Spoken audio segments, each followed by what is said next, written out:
Welcome to Savvy Business, Life Unscripted, with your host, Christina Rivera, where our guests share their wisdom and valuable business tips, empowering our audience to expand their personal potential. Hi, Dominique, Prinet. Welcome to Savvy Broadcasting's Aviation Month, our 11th annual Aviation Month for that matter. And we're so grateful to have you here today to share in this wonderful interview. We're going to talk about your new book, Flying to Extremes, Memoirs of a Northern Bush Pilot. And you're going to have wonderful insights and stories to share with our business owners and flying community. And not only maybe some insights on how to really stretch your limits as an aviator, which I'm sure you have. You have some wonderful stories and you're going to share some pictures of your wonderful adventures. Welcome to the show. Thank you for having me here. I'm glad to be able to share some of these stories with you. Oh my gosh, yes. Now, what brought you to the world of aviation? What intrigued you about flying in particular? Oh, it was a passion since I was a kid, and I started flying gliders before I could drive a car when I was 16 years old, and I got my pilot's license, I think also before I could drive a car at 17.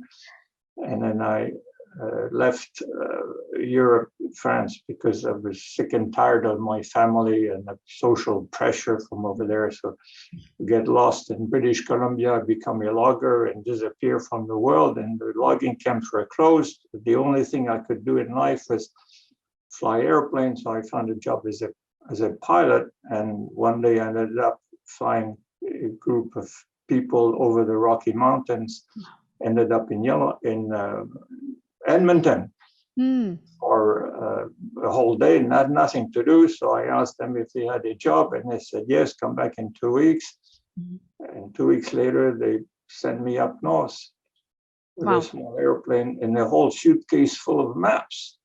I didn't know why I needed so many maps, because usually I fly around with 1 or 2 maps and that's enough. They say, you'll need them. And I ended up flying for the whole day up to Yellowknife. I never knew Canada was so big.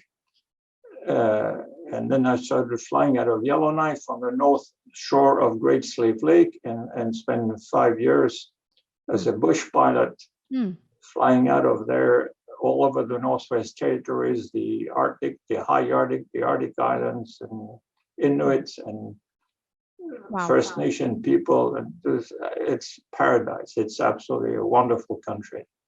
Yeah, it's amazing. And most pilots, well, or at least here in the US, have not got to fly the extreme, because not only extreme temperatures, but wilderness. The closest we have here as far as what's part of the United States would be Alaska. And I always say, if you can fly Alaska, you can probably fly the whole world. Probably, yes. But there are tours organized for pilots, and a lot of American pilots join out of Yellowknife, flying right down the Mackenzie Valley, all the way along the Rocky Mountains to the Arctic coast to Inuvik. So it's something that your people could think of joining. That's amazing. Midnight, I don't know what flight. Yeah, out of Yellowknife every summer. I think it's in July. So that's one way to discover the North.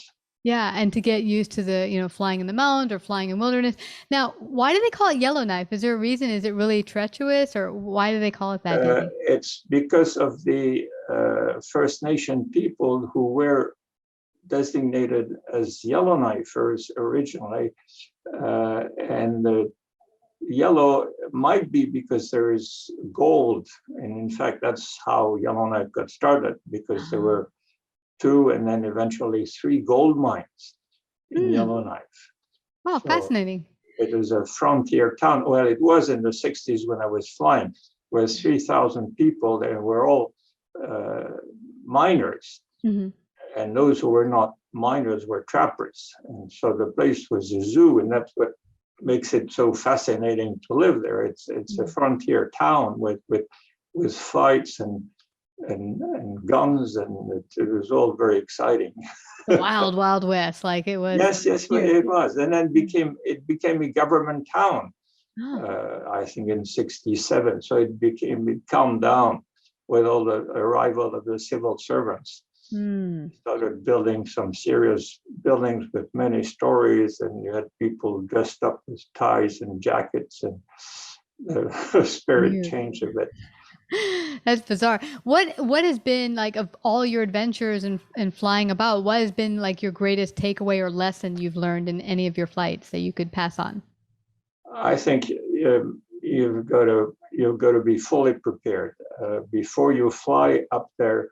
You really need to understand that the mechanics of flight, and I survived because I had taken a lot of training in class and on the air in acrobatic airplanes to find out the limits of various airplanes through lots and lots of weeks of training to better understand flying. And I probably better understood the limits of the airplane and my own ability more than most pilots because of this extra training. So that probably helped.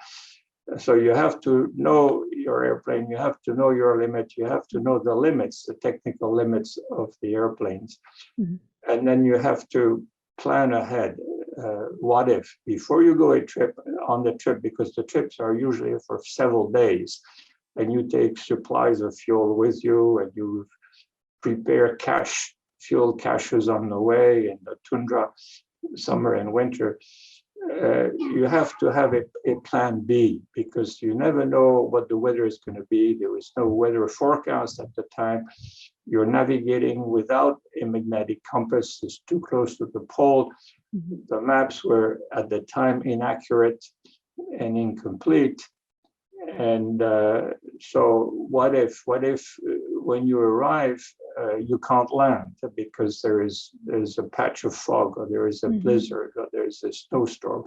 What if you can't even get there because the weather deteriorates on the way? What do you do if you run out with mechanical problem? Where can you park the airplane and hold for? So you have to anticipate everything which can go wrong and prepare for it, including spare fuel and spare food and spare clothing and sleeping bags in case you get stuck for several days, and survival equipment and flares and emergency radio beacons and all this stuff. So you really have to plan the trip. And it often takes a lot longer to plan for the trip and get all the stuff ready than it does to do the flight itself. Yeah.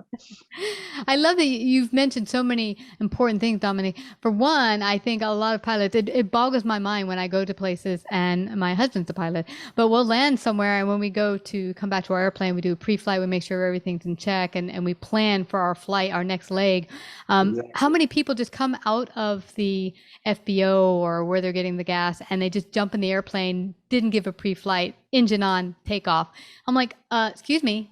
And I see it so often. I'm like, you really have to pay attention. What if something happened in between? We were about to take off on time and one of our mags weren't working right. We're like, we're not taking off until we check it out. We have to, but we want to make sure everything's checked out. And I love that you mentioned preparation. We did fly once to we're in Canada, where the falls are, and the weather moved in, as often does. Weather does what it does, and we didn't bring any extra clothes. It was quite cold. It was just before Christmas. We were thinking we just came with a light jacket and we just go home back to New York. But it didn't work out that way. So I love that you say preparation, because also our phone was on its final little bar and we're like, we should have made sure we filled our phone up with enough energy. But there's so much to think about, not just, calling ATIS or calling to check the flight weather system, but also, do you have everything you need with you? Do you have extra clothes? Do you have enough energy on your phone, or whatever it might be, just to be really prepared for whatever might happen? I'm amused that you would talk about about phone, because where I was flying, there was obviously no phone, no GPS. But most of the time there was no way to communicate with anybody. The communications were only by HF, high frequency, and that's rather erratic. It depends on the ionosphere. And at the time it was a single sideband was just starting, so there's less static and single sideband. But it's still very hard to communicate with long trailing antennas. For instance, I often flew and trailed the antenna, 20, 30 meters of antennas trailing behind the airplane. And you got to fly at 90 degrees from the direction of the station you're trying to reach, because you have to orient the antenna properly. And on one occasion, I was calling away. I needed for some help. I think a spare magneto or something like that. And I couldn't reach anybody. And I realized after landing that I'd been flying so low, close to the ground, that my antenna snapped on the rock. And it took off. So I had no antenna. So I couldn't talk to anybody. In another case, I was flying with a whole bunch of American fishermen along the Arctic coast, and we got caught by weather and icing conditions. And I called Mayday, because we were falling off the sky, fully iced up, and we ended up hitting the ground in the tundra in zero visibility and in fog right down to the ground at cruising speed. But we're still here. So I called all the way down, Mayday, to tell people that we're coming down. So this is roughly where we were. Yeah. And I couldn't reach anybody. And I discovered that the antenna itself was all iced up. So there was an inch of ice over the wires. Yeah. So the antenna. So we're not worrying about telephones. You can't reach anybody on VHF. Yeah. You hope that the HF works, and it only works under certain circumstances. So communications are quite a challenge. Yeah, and you mentioned something very important, which a lot of pilots, depending on where you usually fly out of. I was flying out of the northeast of America, but icing, even if it seems like the weather is pretty good outside, 60 degrees, as you get more and more altitude, icing can be an issue. And to pay attention to the weather moves in quick as you fly about. And so I find that there was one live ATC, which I'm sure if you heard of the program, a lot of our pilots listening in probably heard of them, but you can hear pilot communications with ATC around the United States. That's air traffic control, anyone who's not a pilot. And there was one woman who was flying in the Northeast where the weather was getting very funky, and she actually, like you, was starting to lose altitude fast and was about to crash, and her voice was high pitched. She was screaming Mayday, Mayday.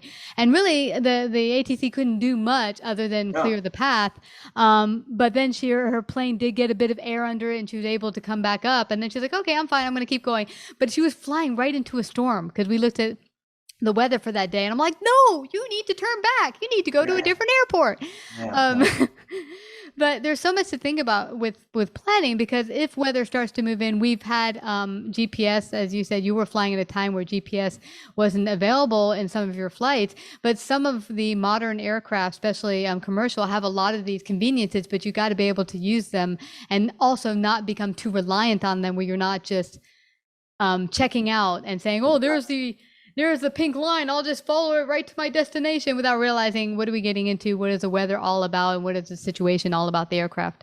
Exactly. And not only was GPS not always available, it didn't exist. It wasn't even a dream at the time. Nobody was even thinking about it. But because it's over the tundra close to the magnetic North Pole, the magnetic compass doesn't work. So you have to fly with a directional gyro, a gyroscope, which you have to reset on landmarks every half hour or so. And you have to find a landmark. So you're flying between landmarks and not too sure which way you're going, and hoping to find another landmark after a while to reset your gyro, because otherwise you don't know which way you're going. When it's overcast, which is what happens most of the time, at least in winter, you don't know where you are, because it's very hard to read the map. In winter, it's all flat and frozen and covered with snow, so you can't tell the lakes from the land. It all looks the same. And in the summer, it's hard enough, because you've got millions and millions of lakes, and it's all flat, and you can't tell one lake from the other. Whenever you can, you navigate by the sun. But in the high Arctic, I was using an astro compass. I was Wow. taking sights at the sun and at the moon. Mhm. I think on one or two occasions on a planet, as Christopher Columbus with a sextant. It's the same principle. You had the sight reduction tables, which you use in celestial navigation. I had them on my knees and taking sights at the sun or at the moon to try to find out which way I was going. I didn't know where I was. Within a radius of maybe 100 miles or so, I was somewhere in there, but I just wanted to know which way I was going. So I used an astro compass for that. It's amazing. It's very challenging. It's quite Oh my fascinating. gosh, it is so not what modern flying is today. And some of our pilot friends, especially the older ones we've had on for recent or past aviation months, say, I feel bad for the youth today because they're really not flying to the fullest capacity with using all the modern conveniences. It's great that you have the tools, but you really have to learn these things of how to pay attention. I remember once being in an airplane and my flight instructor said, so where's the sun? I'm like, behind me. I'm like, no. North, west, south. Yeah, but what's interesting about this is you also have a passion for the sea because you also started a sailing school, which I know you've been able to bring your aviation skills and navigating by the sun and the moon and the stars to sailing. How did that come about for you coming into the world of sailing as well? I was working for the World Bank. I was sent to East Africa, to Tanzania, for 5 years on a contract to turn around and manage the national airline in Tanzania, Air Tanzania, which had been bankrupt for 17 years. So it was really, well, it took a lot of work, but it could be done. And while I was there, since the ocean is beautiful on the east coast of Africa, it's absolutely wonderful. The water is warm. There are nice beaches and palm trees, and coconut trees.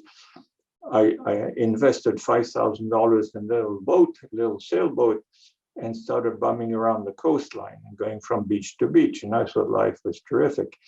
So, and when I came back to Vancouver, I continued and became a sailing instructor, and to all levels, and started teaching on the water. I did that as a retirement project for about 15 years, and teaching in the classes, teaching coastal navigation and celestial navigation. And all the techniques that you learn to fly airplanes apply to sailing. For instance, navigation uses the same principles. So you've got the true north, the magnetic north, the compass north, you've got deviation, variation, you've got drift, same principle.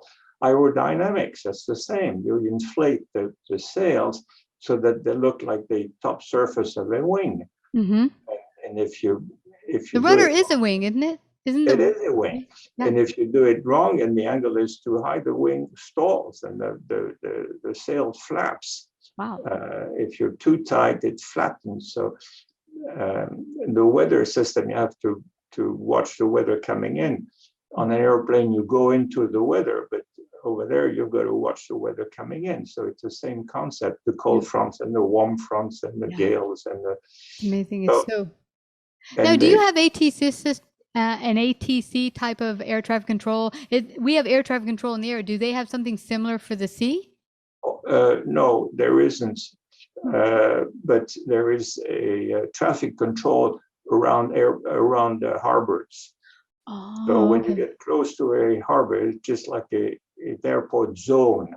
When you approach the harbor, then you can get some guidance as to who's doing what to whom and how to get to places. But it's just like a control tower when taking off and landing.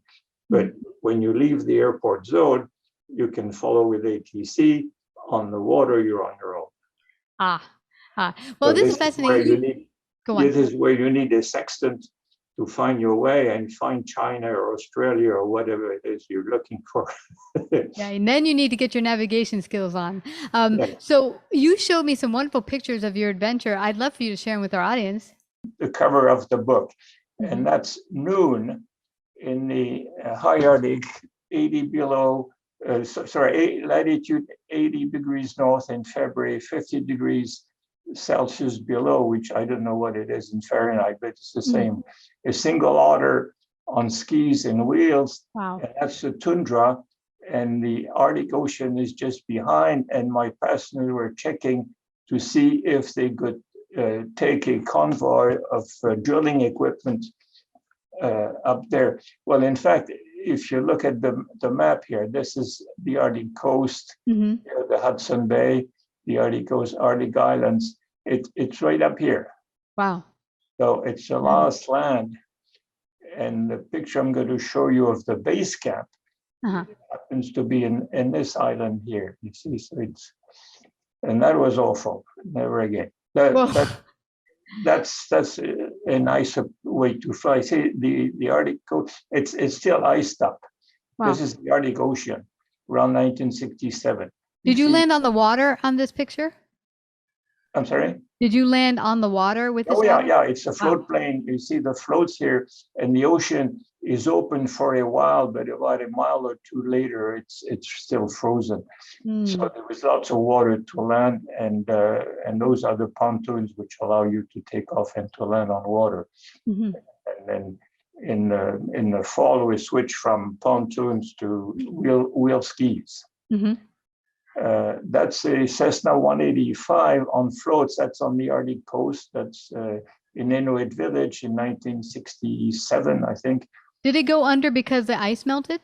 No, it didn't go. It went under because it was it was the beginning of the season, and there was ice just outside there. So the water was cold, I know from experience. And they hadn't checked the pontoons. So they removed the skis, put pontoons, and then I flew out of Edmonton on a dolly, which is pretty tricky. It's a four-wheel contraption, and you go on the runway, you have no brakes, no control, and half the time you roll off the runway and bounce into the landing lights.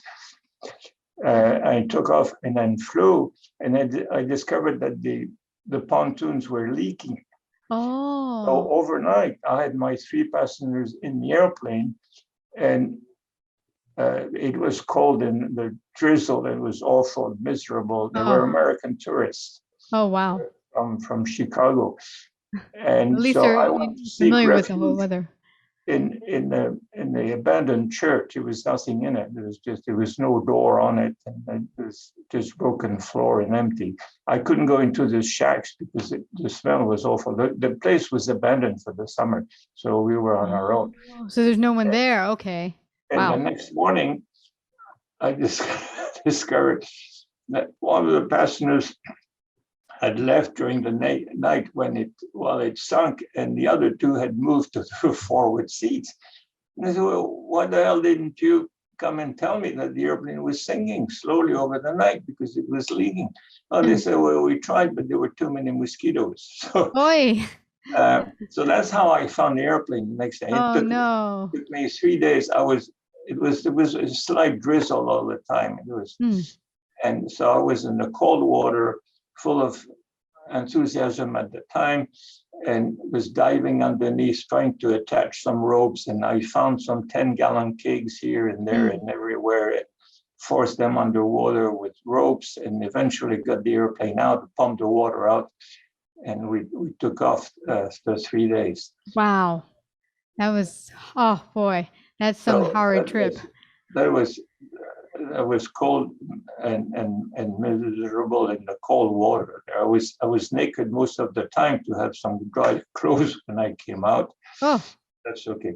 And that's in the neighborhood in Inuit Village. And this is the male population. They're brave enough to come to the airplane. The kids are further back, and the mothers are further back. But it's a small community with maybe 6 or 7 families living there. Wow. They see 1 or 2 airplanes per summer and nothing for 8 months of the year in the winter. So, 8 months. Nuts. They're all excited to see an airplane come by. This is one of the kids in the community. This guy was shot by his brother in the belly. In another summer, with a 22 rifle, and a colleague of mine happened to be in the same place at the same, roughly the same time, with the same airplane, I think a year before, a year later, and managed to take off with the kid and fly him to Cambridge Bay on one of the Arctic islands in an emergency flight at night, which shouldn't be done on water with a float plane. And then from there, it was flown out back to Yellowknife. And Yellowknife, they didn't have enough hospitals, so they flew again to Edmonton, and we learned after a few weeks that he had been saved. That with a Thank God. shot in the belly. And that's when I was told to check the ice for the landing of a Beach 18. I was told it was probably going to be frozen right to the bottom. So I thought the base manager had spoken to people about it. And in fact, it was just his invention. There was a thin ice. So I landed without bouncing on the ice, as I usually do, to check the ice and see if there are any cracks. Bounce 2 or 3 times, and then take off again and see if there is any water coming through the cracks. But based on his comments, I landed in full confidence. And as soon as we stopped, we went through the ice. No, it's 35 below. It was in November. Wow. And so my wife and I came out from under the water and run. And by the time we got to the shacks, which were closed and empty and abandoned, there was nothing in there. We couldn't get in because the doors were locked. And after about 4 or 5 minutes, our clothes were frozen on the outside. It was a sheet of ice. And my wife stopped because she couldn't walk anymore. She was too cold and too frozen. Wow. And my hands were all curled up and I couldn't move my fingers. Anyhow, I went through, I broke the locks and smashed the doors and got into the 3 shacks. And by then I thought we had it. And then I came back to the kitchen and told my wife, we're going to sit down, close the door so the wolves don't get us. And I will be gone in another 5 or 10 minutes. It goes very fast and it's not painful when you're very cold. And then I discovered a little package of matches, a book of matches, which was on the shelf somewhere behind a can of something. So I found it and rushed to this little shack here where I had found a stove, tore off from the walls the naked girls and the geology maps that were hanging there, and piled them up in the stove, and we got a fire going, and that saved us. And 2 days later, I heard some tingling. Well, the next day I heard some tingling outside, and what is that? There was a native guy, First Nation guy, who came in with a dog team, and he came in very carefully where the ice is thickest, right along the shoreline, came in and said hello, looked at the airplane and said, the ice is not too thick. Said, yeah, I noticed that.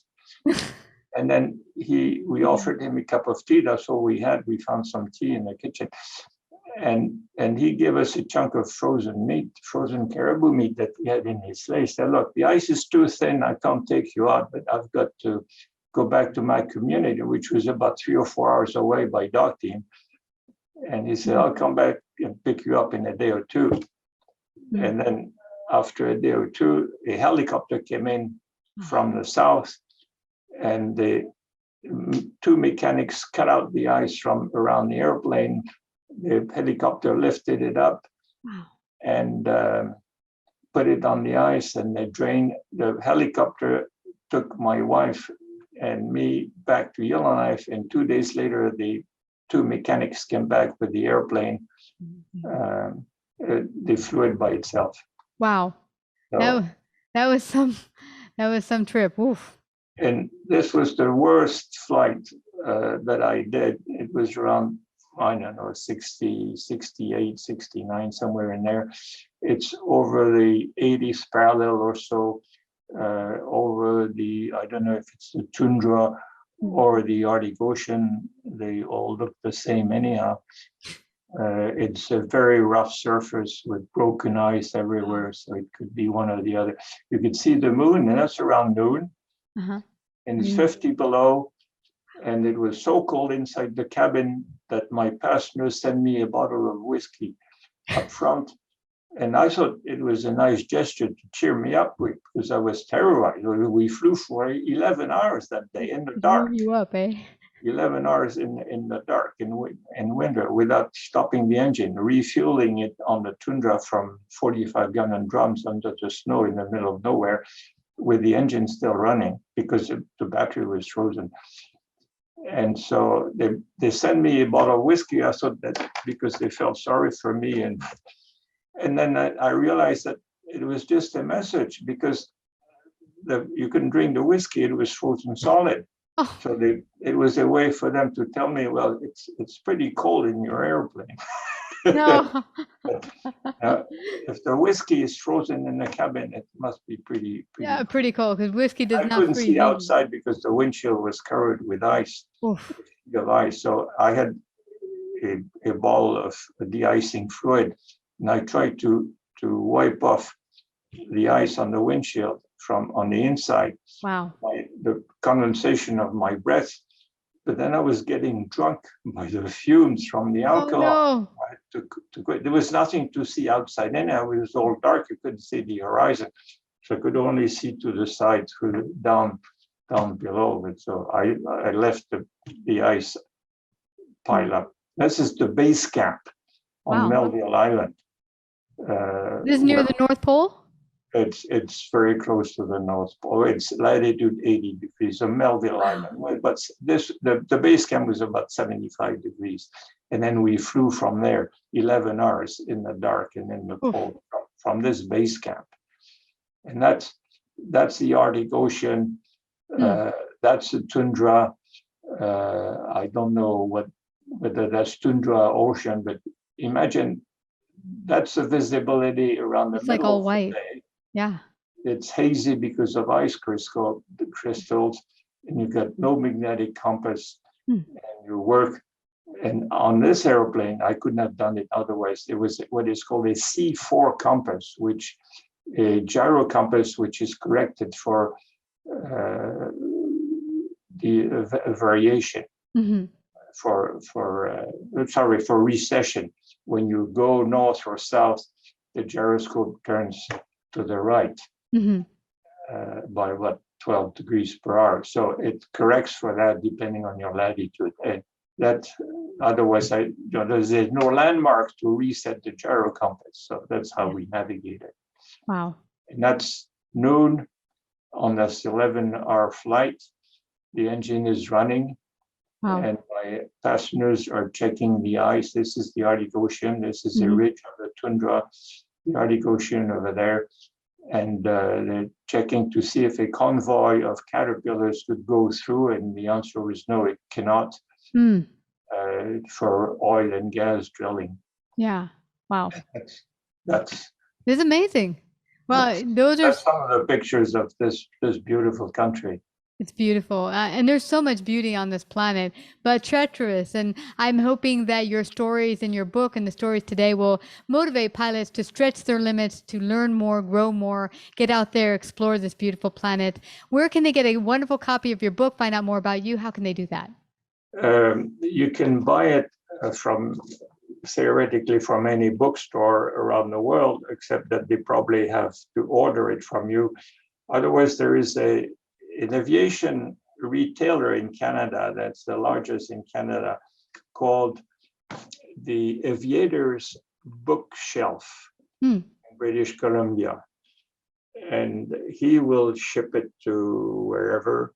Otherwise, from the publisher, Hancock House, they will ship it to you also anywhere around the world. Otherwise, large retail stores, Indigo, for instance, should have it, and or Amazon. Yeah. But Amazon is more expensive. So I would go to the Aviators Bookshelf or to Hancock House, the publisher. Okay. And I also see here there is a website set up for your sailing, as well as where they can see a copy of your book. And I think maybe order it from there, marinenavigationbooks.com/book-flying-2 extremes. So you can also go there, check out everything. If you ever wanted to sail and find out more about that too. I just have to thank you again, Dominique, for coming to share your great wisdom today with our audience. I really appreciate it. Thank you. It's not wisdom, it's enthusiasm. Yes, enthusiasm, adventure, and wonderful stories. Thank you so much, Dominique, for coming to Savvy Broadcasting. Thank you very much. Bye-bye. Like, subscribe, and share this episode. To listen to more savvy episodes and savvy biz tips, go to www.lifeunscriptedradio.com. To find out about our paid sponsorship opportunities or how to become a guest, email Christina at lifeunscriptedradio.com.